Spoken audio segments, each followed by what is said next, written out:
अस्सलाम वालेकुम। आज मैं आपके साथ जिस चीज़ की रेसिपी शेयर कर रही हूँ, आपने इसको एक बार अगर ट्राई कर लिया तो आप इसके बाद से तरबूज़ के छिलके कभी नहीं फेंकेंगे। हमेशा तरबूज़ के छिलकों को आप रखेंगे और ये इससे बनाएँगे, क्योंकि ये आपके बहुत ही काम आने वाली चीज़ है। बहुत सी रेसिपीज़ में आप इसको यूज़ कर सकते हैं और घर पे ये तरबूज़ के छिलकों से जितनी कमाल की बनती है ना, उतनी अच्छी आपको बाज़ार से भी नहीं मिलती है। तो तरबूज़ के छिलके आपने ले लेने हैं। मैंने यहाँ पे एक छोटे साइज़ के तरबूज़ के छिलके लिए हैं और अंदर से जो भी तरबूज़ का लाल वाला हिस्सा है वो अच्छी तरह साफ़ कर लेना है और छिलके जो हैं वो इस तरह से किसी पीलर से या छुरी की मदद से हमने उतार लेने हैं। उसके बाद हम क्या करेंगे कि इसको इस तरह से छोटे पीसेज़ में काट लेना है।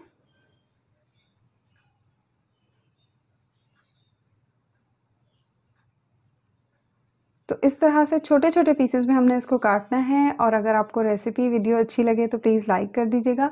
अगर आपने अब तक चैनल को सब्सक्राइब नहीं किया तो प्लीज़ सब्सक्राइब कर दीजिएगा और बेल आइकन दबाएँगे तो आने वाली वीडियोज़ की नोटिफ़िकेशन आपको मिलती रहेंगी और इसके साथ ही आप मुझे इंस्टाग्राम पे भी फ़ॉलो कर सकते हैं, किचन विद तहमिश के नाम से, वहाँ पे मेरी आईडी है और फेसबुक पेज को भी आप लाइक कर सकते हैं। और पानी मैंने पहले से उबलने के लिए रख दिया था, आपने देख लिया है कितने छोटे क्यूब्स हमने इसके काटने हैं। उबलते हुए पानी में हम ये सारे डाल देंगे। तो पानी पहले से उबलने के लिए रख देंगे, जैसे ही उसमें उबाल आएगा हम ये तरबूज़ के जो हमने क्यूब्स काट के रखे हैं छिलकों के, वो हमने इसमें डाल दिए। 5 से 6 मिनट हम इसको पकाएँगे। आप देख सकते हैं थोड़े ट्रांसपेरेंट से हो गए हैं और 5-6 मिनट पकाने के बाद ये इस तरह के हो जाएँगे तो हम इसको इसमें से निकाल लेंगे। इसका हमने कच्चापन जो है वो ख़त्म करना है। सारे अच्छी तरह से इस तरह से निकाल लेंगे।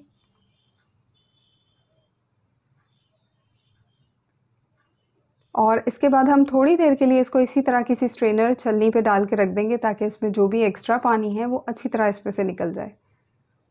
इसके बाद मैंने उसी पैन को ख़ाली कर लिया है और उसमें हम डालेंगे 1 कप चीनी और इसके साथ ही यहाँ पे मैं 1.5 कप पानी डाल रही हूँ। अगर आप ज़्यादा छिलकों का बना रहे हैं तो आप उसी हिसाब से जो है सब चीज़ों की मिक़दार बढ़ा लें, पानी और चीनी की मिक़दार बढ़ा लें। हमने इसका बनाना है शुगर सिरप और इसको हमने कोई भी 1 तार 2 तार का नहीं बनाना है, सिर्फ़ चीनी को हमने पानी में मिक्स करना है। जैसे ही चीनी पानी में मिक्स हो जाए और इस तरह से हल्का-सा बॉयल आना शुरू हो जाए तो फिर हम इसमें जो हमने पहले से उबाल के तरबूज़ के छिलके रखे हैं वो इसमें डाल देंगे, अच्छी तरह से मिक्स करेंगे और तकरीबन इसको हम 10 से 15 मिनट मज़ीद पका लेंगे और इसी पकने के दौरान हम इसमें थोड़ा-सा vanilla essence, half tea spoon से थोड़ा-सा कम वनीला एसेंस डालेंगे ताकि इसमें अच्छी सी खुशबू, अच्छा-सा फ्लेवर आ जाए। लेकिन अगर आप अपनी मर्ज़ी का, अपनी पसंद का कोई और सा एसेंस डालना चाहते हैं, कोई और फ्लेवर डालना चाहते हैं तो आप वो भी डाल सकते हैं। 10 से 15 मिनट पकाने के बाद ये इस तरह का हो गया है, तो हम इसको निकाल लेंगे प्यालियों में। अब यहाँ पे आपको जितने भी कलर्स की ये टूटी फ्रूटी बनानी है, उतने कलर्स उतनी प्यालियों में आप इसको डाल लें। मैं यहाँ पे 3 कलर्स में इसको बनाऊँगी, 3 रंगों में बनाऊँगी, तो एक प्याली में मैंने यहाँ पे डाल दिया है ऑरेंज कलर और दूसरी में मैं यहाँ पे डाल रही हूँ ग्रीन फूड कलर, हरा वाला फूड कलर और तीसरी में मैं डाल रही हूँ रेड, लाल फूड कलर। और फूड कलर जो हैं वो अच्छी क्वालिटी के यूज़ किया करें, ख़राब फूड कलर सेहत के लिए बहुत नुकसानदेह होते हैं। तो अच्छे वाले फूड कलर देख के आप उनका इस्तेमाल किया करें। अच्छी तरह से इन सबको हम मिक्स कर लेंगे।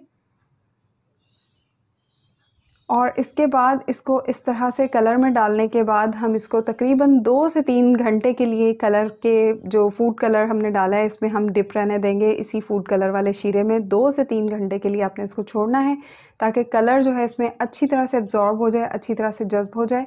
तो 2 से 3 घंटे के बाद हम इसको दोबारा से इस तरह से डाल लेंगे किसी स्ट्रेनर में, छलनी में। इसी तरह सारे जो भी हमने डाले हैं सबको इसी तरह से हम स्ट्रेनर में, छलनी में डाल लेंगे ताकि जो इसमें एक्स्ट्रा पानी है, एक्स्ट्रा शीरा है, शुगर सिरप जो एक्स्ट्रा है वो इसमें से निकल जाए। तो आप देख सकते हैं इसमें से जो भी एक्स्ट्रा शीरा है, एक्स्ट्रा पानी है वो इसमें से निकल रहा है। तो थोड़ी देर के लिए इसी तरह रहने देंगे ताकि सारा एक्स्ट्रा शुगर सिरप जो है वो इसमें से निकल जाए। तो ये टूटी फ्रूटी आप बना के अपने बहुत से डेज़र्ट्स में डाल सकते हैं। आप इसको टूटी फ्रूटी आइसक्रीम बना सकते हैं, इसमें डाल सकते हैं और आप जो फ्रूट केक बनाते हैं, उसमें भी इसका इस्तेमाल कर सकते हैं। और इसके अलावा आप जो ज़र्दा बनाते हैं, मुतंजन बनाते हैं, मीठे चावल बनाते हैं, उसमें भी इसका इस्तेमाल कर सकते हैं। और घर पे बना के आप इसको फ्रिज में रख के बहुत दिनों तक इस्तेमाल कर सकते हैं। और ये जो शुगर सिरप बचा है, इसको बिल्कुल भी ज़ाया मत करें। आप इसको कोई भी मीठा बनाने में यूज़ कर सकते हैं, आप इसको मीठे चावल बनाने में यूज़ कर सकते हैं। और इस तरह से हम ट्रे में फ़ॉइल शीट जो है वो लगा लेंगे और इस तरह से इसको अच्छी तरह से हमने फैला देना है। ये टूटी फ्रूटी, इसको अशरफ़ी का मुरब्बा भी कहा जाता है। ये आपको बाज़ार से बहुत मुश्किल से मिलती है और मिल भी जाए तो उसका टेस्ट और क्वालिटी इतना अच्छा नहीं होता है जितना कि आप इसको घर पे बनाएँगे तो इसका टेस्ट और खुशबू जो है बहुत ही लाजवाब और कमाल का होगा। अब हमने इसको अच्छी तरह से सूखने के लिए, ड्राई होने के लिए रख देना है।